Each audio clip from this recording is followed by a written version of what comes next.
Community Hotline is made possible with generous support by the Mount Hood Cable Regulatory Commission.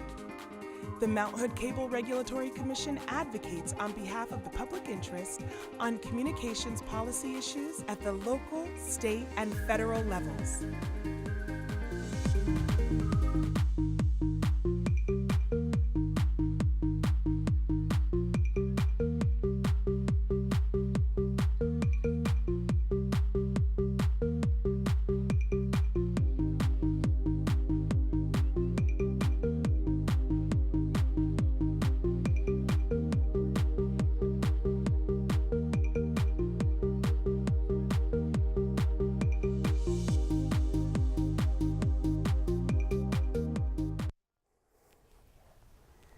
Hi, and welcome to Community Hotline. I'm Monica Weitzel. We're here in Gresham at MetroEast Community Media. And now for this segment, we're going to be talking with Renee Lupi-Lee. She is she works for the Native American Education Program. That's a title, is it Title 6? Yes. Is that right? And that's with the Evergreen School District, is that right? Okay. Welcome, Renee. And you also happen to be a MetroEast volunteer, so it's really nice to have you back here. Thank you. It's great. So you, I would like to know a little bit about the work you do for the Native American Education Program, and then we'll get into this event that's coming up, which is the traditional powwow. Yes. I'm excited to hear about that. But tell me first a little bit about what is it you do in your job?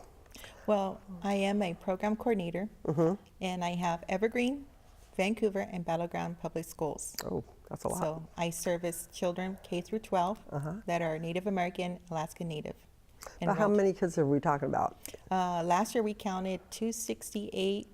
So with 20 more applications that we recently received, So I'm you're assuming it's about getting close to 280. 300? Yeah, close to 300. Yeah. Wow. A lot of our families are moving from Portland regions up to Vancouver, so I've been receiving a lot of applications lately. Yeah. So what kind of resources or what kind of things do you So provide? our program is a federal program. It's a support services for Indigenous children. Again, they have to have some kind of enrollment, you know, and so we do. We specialize in academic support and cultural enrichment activities. So we have weekly activities on Monday evenings, and we go on visits and field trips, and then we have in-school tutoring for our children. Okay. Well, you said K through 12, though. That's a really big span to cover. Yes. So what kinds of cultural enrichment things do you do? We go on field trips, like we go visit tribal museums, or we have guest speakers that come from the tribes in this region, and we do facilitate cultural workshops. We do have the annual powwow. So that's built into this as part of that. Part of cultural enrichment. That's got to be a big undertaking to put a powwow. Yes, that's a huge event. Yeah, it's. I would compare it to having a wedding. Really? Coordinating a wedding. So you're a wedding planner, only it's a powwow planner. Powwow planner, and we start as soon as October, November, planning for this powwow. So it's half a year anyway to put that on. So tell me a little bit about the powwows. I've never been to one. I've always wanted to go. Tell me what is the reason for it? Is it strictly a social gathering? Is there another component to it? It's a social along with an educational component.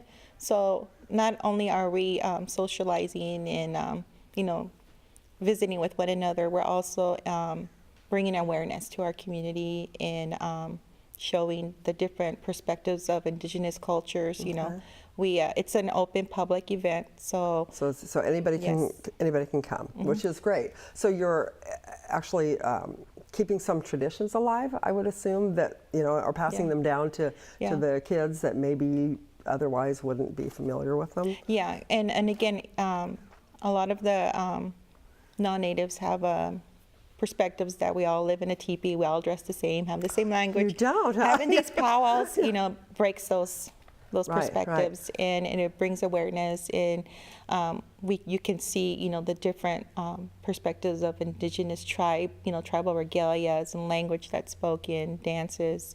So these are it's like an educational opportunity slash an opportunity for us natives to get acquainted with one another, especially those that are new to the Pacific North. So it's building community. Yeah. community So, building. there's several tribes. How many different tribes would you say would be present at this event? According to my data, with our students in our program and their families that are coming, along with the tribes, from this region and from the Oregon regions, I would say about 80 tribes are being 80? Yes. Wow, I had being no idea. represented. Wow, that's a lot. Now, excuse me for my ignorance here, but I do know that there are a lot of different languages spoken, and some have even been lost. Is that right? That Yes. they've been lost, because I've been reading about Native American culture research. Some are trying to save some of the languages that not very many people know anymore. There's a big push for language revitalization. You're right. And so a lot of our tribes have, immersion programs or curriculum, that even apps that you can download to Is your that right? phone. Oh. Yeah.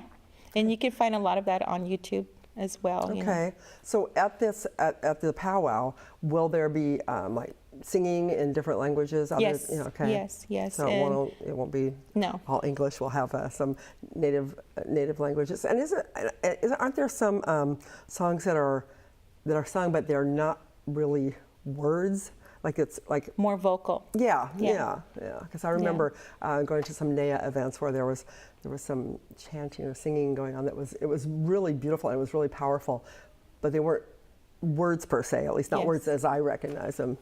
Yeah. So when you approach a powwow, you'll hear and see a lot of drummers. A lot of great drumming. Yeah. Yes. And Singing. dancing. The dancing is wonderful. And then the regalia that they're wearing. It's colorful. And some of that's really old too. That was passed on from generation to generation. So a lot of it handmade, I imagine. Yes, and they're very time consuming, and the regalia that we wear represents the tribe that we're from. So would you recognize another tribe by what they wear, or ideally would you recognize another tribe by what they wear? And if with 80 tribes, that might be a little difficult. But, you can pretty much tell, from the pattern and the style that the regalia is made, where they're from, especially when it comes to the cloth and buckskin dresses, you can tell, or some of the traditional men will have certain stitchery or beadwork done. Really? You can pretty much, that's identify what tribe they're from. Huh. Interesting. And a beautiful work too. Really beautiful work. It's tedious work. I'm sure very painstaking. You brought a few pictures. And, yes, I did, of our program students. Yes. Let's see if we can take a look at those, and maybe you can tell us what we're looking at here. Okay. So this was last year at our powwow. We had the Chinook Nation come in and do some cultural performances during our dinner break. And in the background, you see the young women dancing with their tribal blankets. Okay, yeah. And then this is one of our students during our Monday night cultural nights that we have at our offices. Oh, okay.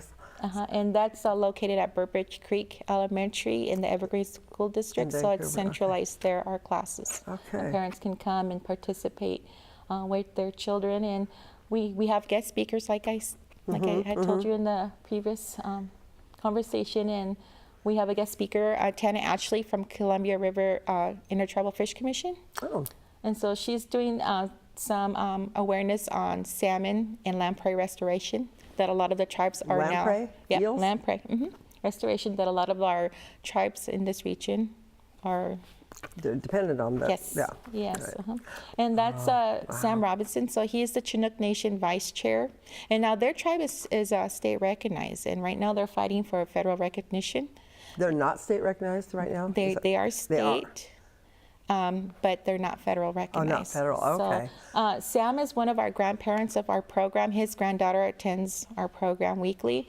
And he's doing a interpretation and also doing some historical context around the Plank House. So that Plank House is located at Richfield. What is it? Yeah. So that Plank House, if you go to the Richfield wildlife, natural wildlife, the Plank House is located there. Really? On the, I've never been on there. the premises, yeah. And what you see here is called a grand entry. To the powwow. Yeah, it says the beginning and starting of a powwow, and it's also done at the end. So it's sort of similar to a parade. Okay. But so you have a parade of dancers. The color guard with the flags, the American flag, and then the other Those flags are the color guards, and then we have our veterans behind the color guards. and tribal leadership along with royalty. And then the dancers are by seniority, from eldest to youngest, and categories are also segregated as well. So you'll have your traditional, and then, you know. And then on down the line. Yeah. So there's a lot of tradition and ceremony to the Yes. to the powwow. Yeah, it's a whole etiquette itself, the powwow. I like the appreciation for the elders and the respect for the elders. Yes. The older I get, the more I appreciate that. Oh, yeah, they're our But teachers. that's a really big thing in the Native American culture. Yes, our elders Yeah. are our teachers, and they're also advisors and advisory to us, yeah.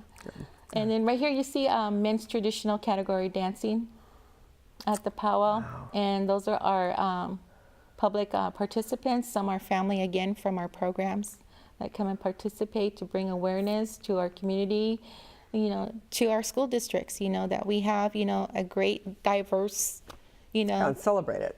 Yeah. Because it's I mean, it's wonderful to have And right that here, diversity. Oh, wow. These are the Chimawa Indian performing arts student.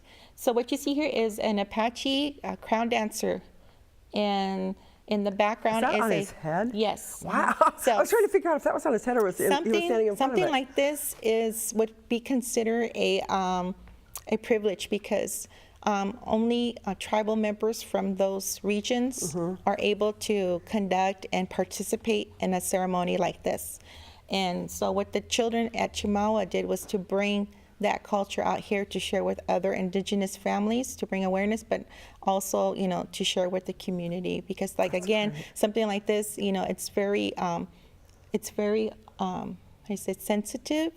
It's very strict, you know, that only tribal members can okay. participate in a dance like this, or see it, even witness it. Oh, really? Even So, to yeah. see it? Wow. Wow. And so you'll see those on the 4th of March. That's impressive. You'll see the Apache crown dancers and the girl dancers, and then you'll see the Hopi butterfly dancers. So the children are coming from Arizona. Really? Wow. Yeah, and they attend the boarding school here in Salem, Oregon, called Chimawa Indian School. And so they'll be performing and dancing. We call it more like prayer, but in American terms, they would say performances. And they'll be performing between the hours of 5 and 6. So this event is taking place, tell us when this is. It's going to take place at the Heritage High School in the gymnasium. Okay. So that's in Vancouver, Washington. Doors open at 12 And p.m. what's for the the date public. of this? This is March 4th. March 4th, okay. Yes, so March doors open at 12. We do have a lot of vendors, you know, handmade craft and jewelry items. Oh, great. So for And- the shoppers out there. Yeah, that wanna- T-shirts, you know, Yeah. stickers. And this is open to the entire family? Is it a It's family-friendly open to the event? public, the families, all of the students and families of all 3 school districts. So Right. it's open to the general A public as good, well. safe family event Yeah, people it's can go to. family-oriented. And the price is right. Am I Free. good? It's free. Yeah, no admissions. We don't charge for ceremony Yeah, and that's for great. activities, and it is a sober and drug and smoke-free Good. event. So because the event's held on the district premises, you know, smoking is Right, not right. allowed. And Which makes it even better for alcohol, yes. families. I think that's great. So what else do we need to know? We only have a couple minutes left. What is there anything else that you would like us to know? yes, we always encourage the public to never touch the dancers' regalias. Always ask permission, Okay. because you know some dancers Some are very old, for one thing. Yeah, and and it's very it's very private, the regalia, and probably very disrespectful to do yes, so. disrespectful. Yeah. That's the word I was going That's to the say. word you're looking for, yeah. And if you're going to take photos, please ask permission as well. Oh, those are really, really good especially with points. their minors, you know, minor children, Yeah, you know, because sure. we don't know, you know, their situation, Right. you know, and a lot of parents don't want their children's Sure. photos And I on get social that. media, you know. So always ask permission. Always listen to the MC when he's making announcements. That's our arena, you know, Right. announcer. And there's some times where you can't take photos or record, so please be respectful and put those away until after you're able to bring those out again. And usually the announcer or MC, we call him the MC, will make that public, and he'll have it over the microphone. It sounds like the word of the day is be respectful. You know, those. You Yeah. know, that's the main thing. Yes. But that's a really important thing to teach kids, to be respectful and to appreciate other cultures. And I think this is a great opportunity to do that, not only Yes. for the Native American community, but for the rest of us to really find out about it. So thank you, Renee, very much Yes, for sharing you're that with welcome us. so much. Yeah, Thank you for sounds having like it'll be a great event, and look for Renee there. Say hello. Thank you, guys. Hope to see you guys there. Sounds good. And thanks for watching this segment of Community Hotline. You can go to the website. We should have the information on the screen and check it out. And you too can take your family and enjoy a great day. I will be right back, and we'll have more of Community Hotline, so please don't go away.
Made possible with generous support by the Mount Hood Cable Regulatory Commission. The Mount Hood Cable Regulatory Commission advocates on behalf of the public interest on communications policy issues at the local, state, and federal levels.